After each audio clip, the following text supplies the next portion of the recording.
My seats to the show better be this good, Dua. Hey, Vogue. And answer 73 questions is now your opening act. I'm ready. Okay, can you first tell me what you're standing on? This is the levitator. Can you tell me the purpose of the levitator? I get up every night and I perform levitating on this while flying through the arena. Oh my god, that sounds like magic. And how many shows have you performed on your tour so far?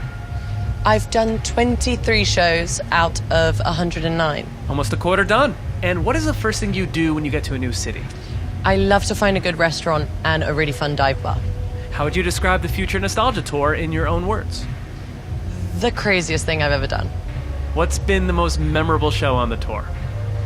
You know, I do get spoiled almost every night, but I have to say MSG was a really special one for me. Love New York City. And how has your approach to touring changed since you first started? It's definitely not rock and roll. It's lots of sleep and lots of tea. Two very important activities. What tip would you give to someone who's about to start their first ever tour? Make sure you take some time for yourself to stay grounded in the midst of all this craziness. And what is your pre-show ritual? I do my dance warm-ups with my dancer Sharon, and then I do my vocal warm-ups with my backing vocalists. And then I have like a little fist pump handshake with my monitor engineer Alex, and then I'm off on stage. How is onstage Dua different from Dua just hanging out? Pretty much the same, just a lot more adrenaline. When did you feel most vulnerable on stage? But I dropped my mic at my show in Washington, D.C., and I was not prepared for that, so I think that was probably the most vulnerable moment. What's something people may not know about dancing during a performance? Well, I guess, you know, there's a lot of thinking with dancing and singing at the same time, but sometimes you're just thinking about what's for dinner. Now you have me thinking about dance moves. What would you say is your most famous dance move? I think I'm just going to have to show you that one. Oh, I was hoping you'd offer that to me. So Dua, you take the stage, the spotlight is on you. What is the perfect experience you want fans to have at your show? I would love them to have a really fun, really sweaty dancing experience where for 90 minutes you can just forget about everything that's happening on outside these walls. Oh, love it. And what's the first thing you look for in a stage outfit? I love something that's comfortable but makes me feel really good. And you wear 4 outfits during the show.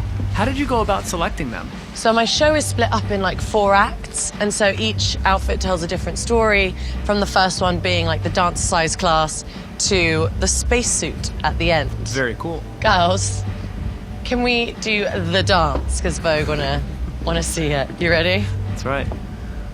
Yeah? All right. Okay. 5, 6, 7, 8. You happy, Vogue? Yes, Dua, you completely made my day. I'll catch up with you guys in a sec.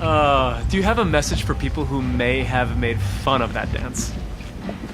No, I think the message has been received. Got it. Now, Dua, how do you hope you inspire your fans?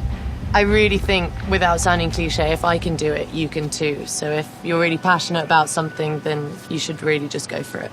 That's right. And how old were you when you realized you wanted to be a singer?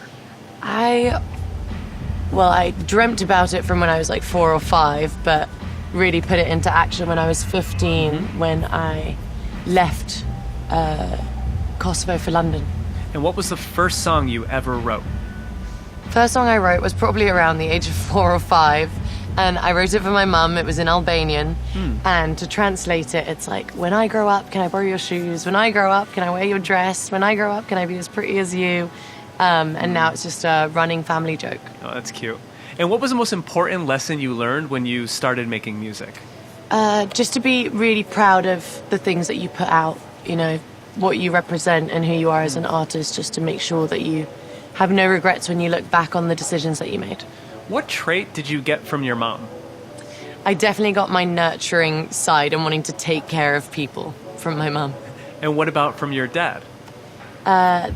The hard-working side and definitely the curiosity element. Was Albanian or English your first language? Albanian was my first language.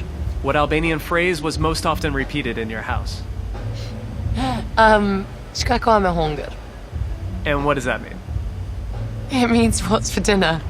What was for dinner? Lots of yummy stuff. My mum, she's a great cook, and she cooks amazing traditional Albanian food, so I always look forward to it, especially after a long stint on tour. Oh, that's amazing. And what was the most important thing you learned after moving out of your parents' house? I learned how to cook and how to do my dishes and do my laundry. Those are important things to know. And how do you unwind after a performance? I'm still figuring it out. But do you want to follow me and I'll show you something really, really cool? I would very much love to see something cool. Now, Dua, what is the most important thing that travel can do for a person? I feel like it can really just broaden your perspective and your horizons. Now, I need some travel recs. Where should I get the best coffee in New York City? Ludlow Coffee Supply. I love a maple oat latte from there. Best fish and chips in London? Seashell of Lisson Grove. And since we're in Los Angeles right now, where can I see some good art around here? I really love the Broad and LACMA. I think they've got great exhibitions on. Very nice. If you want to follow me, just be careful down these stairs. Cool. And mind your head as well. I wonder where Dua is taking me right now. I'm taking you to the underworld. Oh, I'm ready. And now you're making me crawl. I can't believe how crazy the stage is. Hi, Brando. Hi, darling. This is Marlon, Brando, we like to call him. Oh, this Hey, Brando. really. And this is my trolley, and this helps me get from A to B when I'm doing quick change. So you can follow me, and I've got you a little seat for you as well. So we can do this together. Nice. So this is how you do it. All right. So Dua, where do you keep your first Grammy? My first Grammy is on the mantelpiece, on top of the fireplace. That's the perfect location. And out of all the award ceremonies that you've been to, which one would you say has the best after party? The best after party is at the Brits, because English people love to get f***ed up. Well, speaking of going out, have you ever used the dating app? I haven't, no. And what's the worst date that you've ever been on? I once went out on a date with a guy. We went to a party, and then we went to the smoking area, and he just started kissing another girl. How rude is that? All right, let's shift gears. If I give the names of people you work with, can you give me one word to describe them? Just one word? Just one word. Okay. Okay, Elton John. A maverick. Calvin Harris. A polymath. Thanks, Branko. And what about Megan the Stallion? Well, it's not really one word, but the hot girl. Now, who would you say you were most excited to collaborate with on the Future Nostalgia remix? I was really excited to collaborate with the Blessed Madonna. Just getting to work with a female producer for the first time was really special for me, and get to reimagine the album was super cool. That is cool. And what song would you play at a dinner party to get every single person on the floor dancing? Oh, The Time Is Now by Moloko. How did your songwriting approach change between your two albums? I just got more confident, and I trusted myself and my craft. And what is your favorite lyric that you've ever written? I'll sink my teeth in disbelief because you're the one that I want, which is from my song Love Again. So I love your Future Nostalgia tattoo. When did you get that?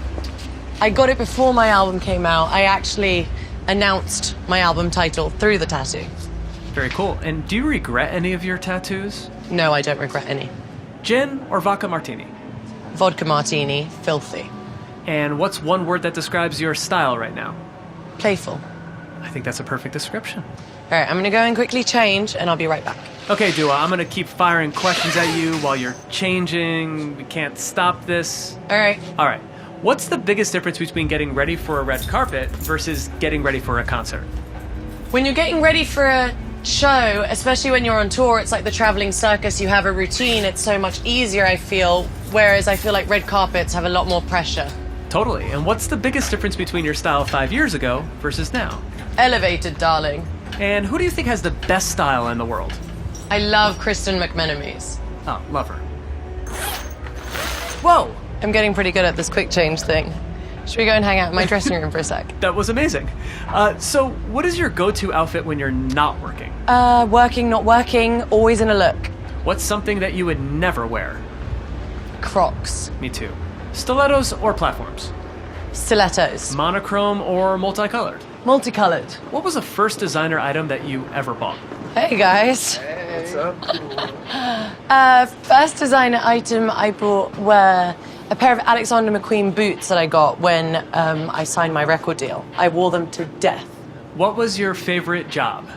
My favorite job was working as a hostess in a restaurant in Soho. I had a lot of amazing memories, made some great friends, and some really debaucherous nights. I can imagine. Who can always make you laugh? My siblings, but I think both me and my sister Rena can agree that our brother Jin is the funniest. What was the last list that you made on your notes app? I'd have to have a look. All right, take the list out. Let's have a look. The last list I made was the numerology report that I got from an astrologist. Ooh, can I see it? Okay. Hey, John. Hey, John. So how did you get the idea for Service 95? Service 95, it really came from like my love of lists, list making, going and trying out different restaurants, different places, wanting to share that with my friends. And so I wanted to create a platform where I can do just that. I can also make activism accessible, put stories by incredible journalists that really kind of, they're the kind of stories that you wouldn't necessarily go looking for. Right. And it's an ultimate concierge service, is how I like to see it, from me to you. That's great. And how do you prepare for your podcast interviews? Takes me about 4 or 5 days to do lots of like reading and researching, watching interviews, videos, trying to get an understanding of who my guests are and what are the most interesting questions I could ask them. It's a lot of work. And what's one thing you always travel with? I always travel with my yoga mat. What's the most difficult yoga pose that you've mastered? Crow pose into headstand. I'm not sure what that means, so you'll demonstrate for me? In heels and jeans, I can try. That's great. And I'm going to be over here and not get in the way of this at all. So.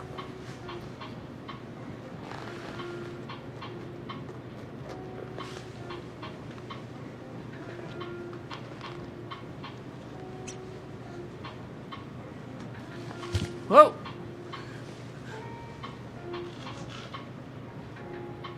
And she nails it. 10 out of 10 execution from Dua Lipa. That was amazing, and thank you for showing me that. Of course, anytime. Okay, so one thing I love about you is that you've never shied away from sharing your beliefs. Why is that so important to you? I feel very lucky to have this platform, and so I feel like I need to use it for something that's way bigger than me. Makes sense. And what's a cause that's on your mind right now? I'm actually currently working with the activist Nadia Murad and trying to find out ways on how we can help the Yazidi community. Who inspires you politically? King Bernie. Is there anything that you'd like to set the record straight on?